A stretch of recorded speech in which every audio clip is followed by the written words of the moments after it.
Salam dan sejahtera kepada Anda semua, dimanapun Anda berada. Mari kita melanjutkan pembahasan di dalam berita yang ke-8, yaitu perihal bagaimana kehidupan orang Kristen, kehidupan gereja, dengan sudut pandang perampungan zaman ini bagi kedatangan Tuhan kembali. Ya. Baik, judul dari berita ke-8 ini adalah memiliki nilai dispensasional bagi Allah di hari-hari terakhir untuk mengalihkan zaman. Saudara-saudari, ini adalah berita yang melanjutkan minggu lalu mengenai bagaimana Rasul Paulus memiliki satu teladan sebagai pemenang yang telah mengakhiri pertandingan dengan baik, yang telah mencapai garis akhir, dan juga adalah orang yang mengasihi penampakan Tuhan. Di berita ini, yang ke-8, melanjutkan bahwa seorang pemenang adalah seorang yang memiliki nilai dispensasional. Saudara-saudari, mungkin ada istilah yang baru mengenai nilai dispensasional. Dispensasional adalah kata yang berhubungan dengan zaman. Jadi memiliki nilai dispensasional berarti memiliki nilai di zaman ini. Dan nilai dispensasional ini adalah nilai di hadapan Allah. Dan waktunya yang menentukan nilai ini adalah di hari-hari terakhir. Dan tujuannya adalah untuk mengalihkan zaman. Baik, kita lihat. Kedamaian Allah adalah untuk mengakhiri zaman ini dan mendatangkan zaman kerajaan. Agar Allah menggenapkan hal ini, maka dia harus memiliki instrumen dispensasionalnya.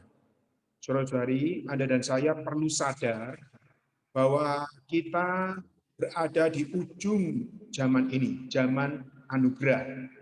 Segera zaman anugerah ini akan berakhir dan akan dilanjutkan dengan zaman kerajaan. Dan untuk mengakhiri zaman ini, Allah ingin mendapatkan instrumen dispensasionalnya. Ada satu contoh di dalam kitab Daniel pasal 6 ayat 11, di mana Daniel juga adalah seorang yang memiliki nilai dispensasional, yaitu dia berdoa supaya Allah menggenapkan janjinya, di mana bangsa Israel yang telah dibuang di Babel, tetapi hanya 70 tahun. Dan setelah 70 tahun, bangsa Israel akan kembali ke Yerusalem, kembali ke tanah permai, untuk membangun kota kudus, untuk membangun kota Yerusalem, dan juga untuk membangun bait Allah. Ya, jadi kita lihat Daniel adalah contoh dari seorang yang memiliki nilai dispensasional zaman itu. Sekarang kita semua harus menengadah dan berdoa kepada Tuhan agar kita memiliki nilai dispensasional bagi Allah. Kita perlu bertanya kepada diri kita sendiri, apa yang sedang kita lakukan sehubungan dengan pengakhiran zaman ini. Saudara-saudari, Anda dan saya perlu memiliki kesadaran untuk persiapan menyambut kedatangan Tuhan kembali. Dan kesadaran persiapan ini di sini dikatakan adalah nilai dispensasional. Kita lihat di dalam Kisah Para Rasul pasal 22 ayat 10, ini adalah saat Saulus yang akhirnya menjadi Paulus. Saat itu di dalam perjalanan menuju ke Damsyik, ya, Saulus waktu itu ingin menganiaya orang-orang Kristen, tetapi di tengah perjalanan Tuhan telah menangkap dia dengan terang yang menyorot, membuat dia rebah di tanah. Lalu ada suara mengatakan, Saulus, Saulus, mengapa engkau menganiaya aku? Dan Saulus bertanya, siapa engkau Tuhan? Tuhan mengatakan, akulah Yesus, orang Nazaret yang kau aniaya itu. Selanjutnya Saulus mengatakan, apa yang harus aku perbuat? Jadi di dalam panggilan Allah terhadap Saulus waktu itu, Saulus ada satu inisiatif. Apa yang harus saya perbuat? Dengan kata lain, nilai apa yang ingin saya dapatkan di dalam pertobatan ini, di dalam perpalingan. Saudara-saudari, inilah juga yang menjadi dorongan Rasul Paulus kepada Timotius di dalam 2 Timotius pasal 4 ayat 5. Ini adalah surat yang terakhir dari Rasul Paulus, mendorong Timotius yang masih muda untuk menunaikan tugas pelayanan atau menunaikan ministry ini. Jadi ministry yang sudah dilaksanakan oleh Rasul Paulus, seterusnya perlu dilanjutkan oleh Timotius. Saudara-saudari, ini juga sebagai teladan bagi Anda dan saya. Kiranya kita semua memiliki satu kiat, memiliki satu kesadaran. Tuhan, kita perlu bertanya, Tuhan, apa yang harus menjadi bagian saya sehubungan dengan pengakhiran zaman ini? Tuhan, mohon terang-Mu menyoroti saya, supaya saya tidak menjadi hamba yang malas. Saya mau menjadi hamba yang mau menjalankan talenta. Saya mau menjadi gadis yang mengisi buli-buli jiwa saya dengan minyak ekstra, dengan Roh Kudus. Di dalam Ibrani pasal 10 ayat 22, karena itu marilah kita menghadap Allah dengan hati yang tulus ikhlas dan keyakinan iman yang teguh. Karena hati kita telah dibersihkan dari hati nurani yang jahat dan tubuh kita telah dibasuh dengan air yang murni. Saudara-saudari, salah satu kiat di dalam kita memiliki nilai dispensasional, di sini katakan penulis Ibrani mengajak kaum beriman untuk datang ke depan. Datang ke depan ini maksudnya adalah masuk ke ruang Maha Kudus, berjumpa Allah, menikmati hadiratnya, diinfus oleh hayatnya, dan menjadi satu dengannya. Ini adalah suatu nilai dispensasional. Saudara-saudari, Anda dan saya adalah sebuah bejana yang diciptakan oleh Allah. Adalah untuk apa? Tak lain adalah untuk diisi oleh Allah. Karena itulah di dalam surat Ibrani, satu penekanan yang penting, bahwa kalau kita ingin memiliki nilai dispensasional, maka langkah awal kita adalah kita masuk ke dalam ruang Maha Kudus. Ruang Maha Kudus hari ini adalah di dalam roh kita. Di dalam roh inilah kita berjumpa dengan Allah. Kita menikmati hadiratnya. Kita diinfus oleh hayatnya. Dan kita menjadi satu dengannya. Di dalam perjanjian lama, hanya imam besar yang boleh masuk ke dalam ruang Maha Kudus. Itu pun 1 tahun hanya 1 kali. Tetapi puji Tuhan, sejak Kristus datang dan melalui mati dan bangkit, dan di dalam kematiannya di atas kayu salib, ada satu tanda yang luar biasa. Salah satunya adalah tirai di dalam bait Allah telah terkoyak menjadi 2. Saudara-saudari, tirai ini yang memisahkan ruang kudus dan ruang Maha Kudus telah terkoyak. Artinya apa? Artinya, siapakah yang boleh masuk ke dalam ruang Maha Kudus? Tidak lagi hanya imam besar, hanya 1 kali 1 tahun dan seorang diri. Tapi semua kaum beriman yang telah dilahirkan kembali, yang telah menjadi anak Allah, mereka berhak untuk masuk ke dalam ruang Maha Kudus berjumpa dengan Allah. Saudara-saudari, marilah Anda dan saya memakai kesempatan ini untuk menikmati hadirat Tuhan dan di mana? Di dalam roh kita. Kita hidup di waktu yang paling istimewa. Saudara-saudari, tahukah Anda apa keistimewaannya? Keistimewaannya adalah hari ini Allah di dalam Kristus sebagai roh itu sudah tinggal di dalam roh kita. Karena itu istimewa di dalam akhir zaman ini, yaitu Allah sebagai terang akan memperlihatkan jalannya.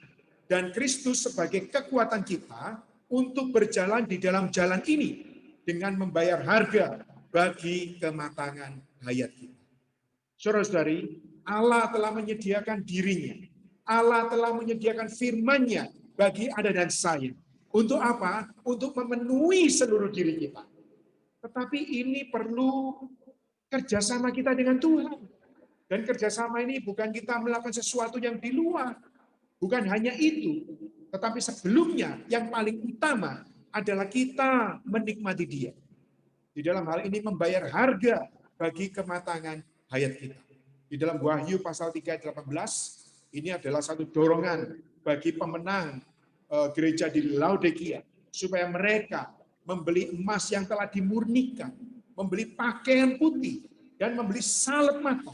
Ini semua adalah apa? Adalah pengalaman Allah Tritunggal di dalam kita.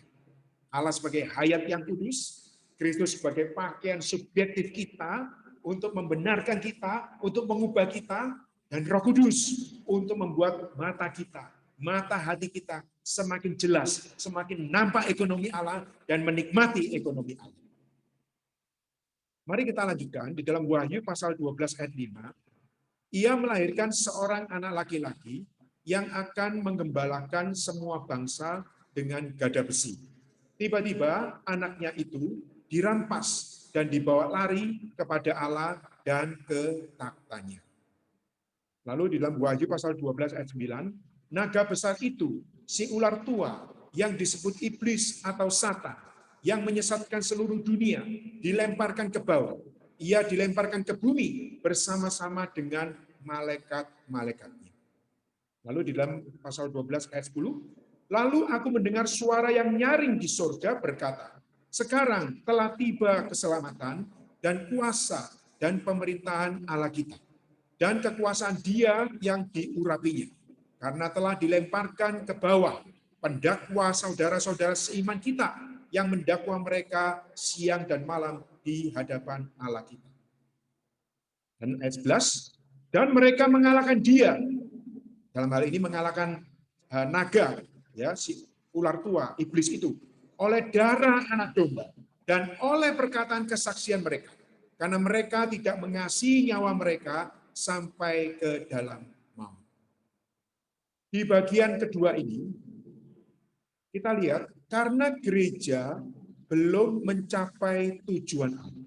Jadi di dalam kitab Wahyu, kita tahu bahwa dilatar belakangi oleh kemerosotan dari gereja.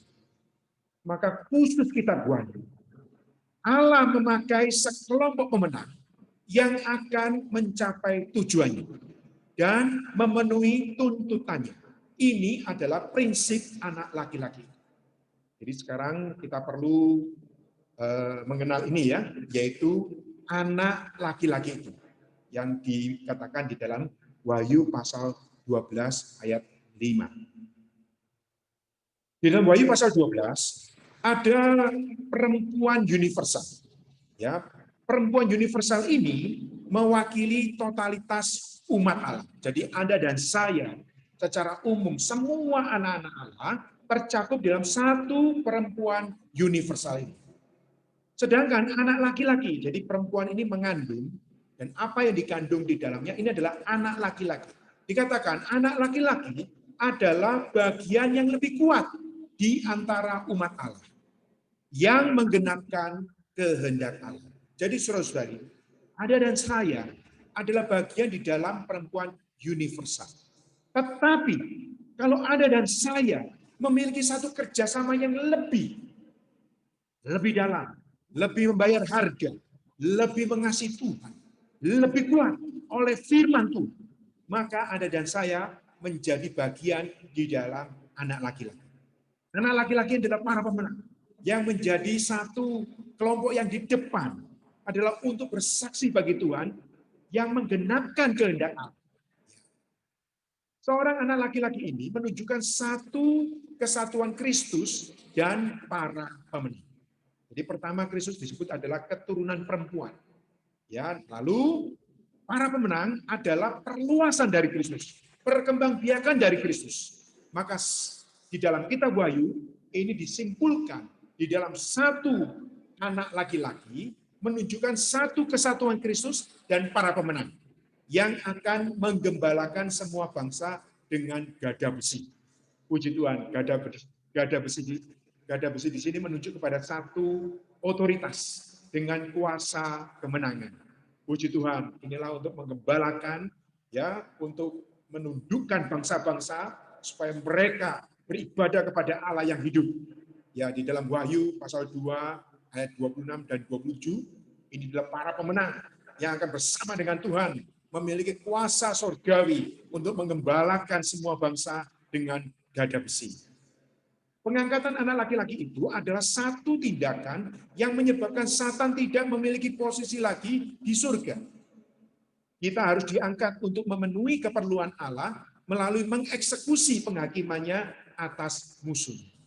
Saudara-saudari, yang menarik, yang istimewa, yaitu begitu anak laki-laki ini lahir, langsung diangkat ke takhta Allah. Dan begitu diangkat ke takhta Allah, apa yang terjadi? Maka naga itu segera dibuang ke bumi. Jadi saudara-saudari, pengangkatan anak laki-laki adalah satu tindakan yang menyebabkan Satan tidak memiliki posisi lagi di surga. Dia tidak layak memiliki posisi di surga. Dia harus dibuang ke bumi. Dia harus dibuang ke bawah. Dia harus dibawa kaki kita. Sedangkan Anda dan saya, sebagai para pemenang, memiliki posisi di dalam surga. Anak laki-laki ini juga adalah sebagai satu kepuasan bagi Allah. Yang dia diangkat ke takhta Allah, menunjukkan satu kepuasan bagi Allah. Allah sangat sukacita. Pertama, karena putra tunggalnya Yesus Kristus. Dan setelah Yesus mati dan bangkit, dia menjadi putra sulung dan menghasilkan kita para saudara-saudara. Dan para saudara-saudara ini khususnya adalah mereka yang lebih, mereka mau jadi pemenang, yang mau mengalahkan zaman ini, mengalihkan zaman ini. Di mana zaman ini telah dibawa cengkraman sejarah. Maka anak laki-laki ini akhirnya menyebabkan satu hal yang istimewa, yaitu menyebabkan si iblis tidak memiliki posisi lagi di dalam surga. Dalam hal ini, dia tidak ada posisi lagi di dalam kita. Kita harus mengusir, kita harus menundukkan, kita harus mengalahkan. Anak laki-laki ini mengalahkan iblis, si pendakwa, dengan darah anak domba. Saudara-saudari, kita harus mengaplikasikan darah anak domba. Darah yang berkhasiat. Tuhan telah mencucurkan darahnya 2000 tahun yang lalu. Tapi khasiatnya ada sampai hari ini. Saat si jahat mendakwa. Di sini katakan iblis itu mendakwa. Mendakwa artinya menuduh, menfitnah, menjatuhkan. Ya mungkin kita bisa mengalami kelemahan. Saat itu iblis langsung mendakwa. Mendakwa kelemahan kita yang menyebabkan kita tidak lagi bisa maju. Tapi saat kita dengan darah anak domba, kita katakan, hai iblis, darah anak domba telah membersihkan segala dosa, kelemahan. Dan sekarang aku bersih, aku boleh datang menghadap kepada Allah. Dan juga oleh perkataan kesaksian mereka.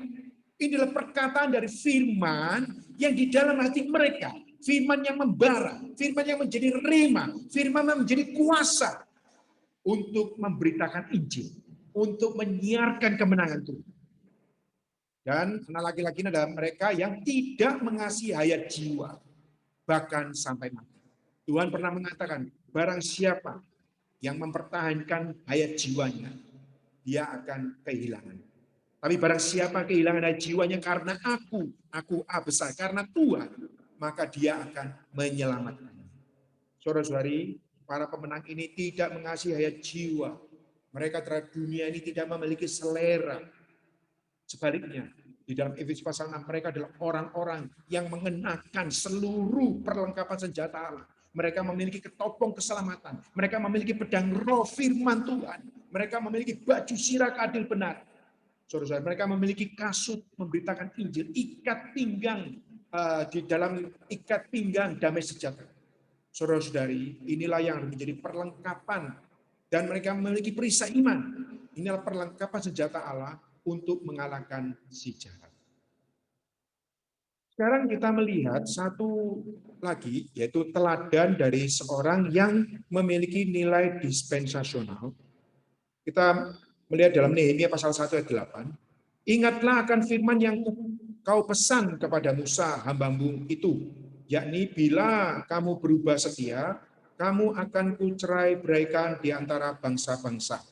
Tetapi bila kamu berbalik kepadaku dan tetap mengikuti perintah-perintah serta melakukannya, maka sekalipun orang-orang buanganmu ada di ujung langit, akan kukumpulkan mereka kembali dan kubawa ke tempat yang telah kupilih untuk membuat namaku diam di sana.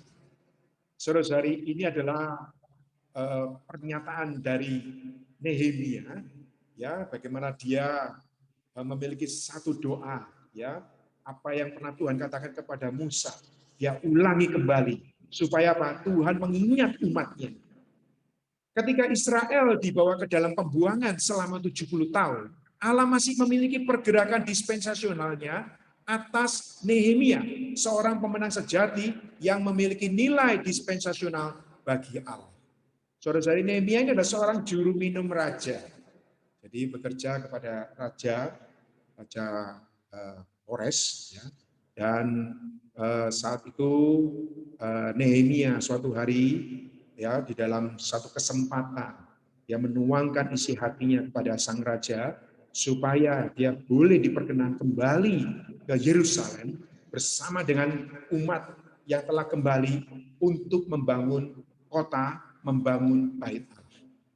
Nehemia memperlihatkan perlunya kita memiliki keagresifan yang tepat di dalam pemulihan Tuhan hari ini. Dengan kemurnian, kapasitas, kemampuan, dan kebajikan yang melalui salib Kristus dan dibawa ke dalam kebangkitan sehingga berguna bagi Allah. Di sini kita melihat keagresifan dari Nehemia. Dia tahu ada umat Tuhan yang kembali ke Yerusalem, tapi mengalami halangan, mengalami kesulitan. Maka Nehemia mengambil inisiatif untuk melanjutkan pembangunan bait Allah, supaya akhirnya nama Tuhan bisa diam, dipermuliakan di Yerusalem. Dalam Filipi pasal 3 ayat 10 juga ada satu teladan Rasul Paulus. Yang kukehendaki adalah mengenal Dia dan kuasa kebangkitannya. Ya, supaya aku boleh memiliki persekutuan di dalam penderitaan Kristus dan diserupakan dengan kematiannya. Di sini Rasul Paulus juga memiliki keagresifan untuk menerapkan kuasa kebangkitan Kristus. Nehemia adalah seorang yang mengasihi Allah, berdoa kepada Allah, menjadi satu dengan Allah, dan menjadi wakil Allah, rela mengorbankan apa yang dia miliki bagi bangsanya. Di dalam catatan Nehemia, ya, Nehemia tidak menikmati gaji yang dia terima. Nehemia memberi makan 150 orang pekerja. Betul-betul seorang yang telah membayar harga, mengorbankan apa yang menjadi hak bagi dirinya, dia berikan kepada orang lain. Kita lihat teladan Nehemia juga adalah seorang yang rendah hati, ikut berbaur. Jadi berbaur, membangun tembok kota, dan memberi makan orang lain bagi tujuan pembangunan tembok kota. Seperti yang sudah saya katakan, ya. Nehemia mengenal keterbatasannya. Karenanya ia membutuhkan Esra bagi penyusunan umat Allah dengan firman Allah. Esra adalah seorang imam dan dia menemukan kitab Taurat dan membacakan kitab Taurat ini supaya didengar oleh orang Israel. Dan di dalam pembacaan kitab Taurat ini membawa satu kekuatan supaya umat Israel kembali bangkit untuk membangun kota, membangun bait. Jadi Esra ini adalah untuk penyusunan umat Allah dengan firman. Terus dari Nehemia adalah teladan bagi orang-orang yang mengambil tanggung jawab. Ya, bagi para pewajib, para gembala, ya, di dalam hidup gereja untuk mendapatkan Allah dan mengalirkan Allah kepada orang lain agar dapat mengalihkan zaman. Inilah memiliki nilai dispensasional bagi Allah. Karena itu saudara-saudari, Anda dan saya hari ini yang telah mengalami hidup gereja, kita perlu baik-baik menikmati Kristus supaya kita memiliki nilai dispensasional. Lalu Kristus yang kita miliki perlu kita bagikan, kita suplaikan kepada saudara-saudari kita supaya kita bisa bersama-sama, ya, menjadi prinsip anak laki-laki itu untuk mengalahkan si jahat dan untuk mengalihkan zaman ini. Saudara-saudari, inilah memiliki nilai dispensasional bagi Allah. Semoga firman ini bisa menguatkan Anda dan saya. Marilah kita di masa pandemi ini, jangan kita kecil hati. Kita ini adalah umat yang spesial, memiliki kesempatan untuk masuk ke dalam ruang Maha Kudus, untuk menikmati Tuhan, untuk memiliki nilai dispensasional, untuk mengalihkan zaman ini dan menyambut kedatangan Tuhan. Mulia bagi Tuhan. Amin.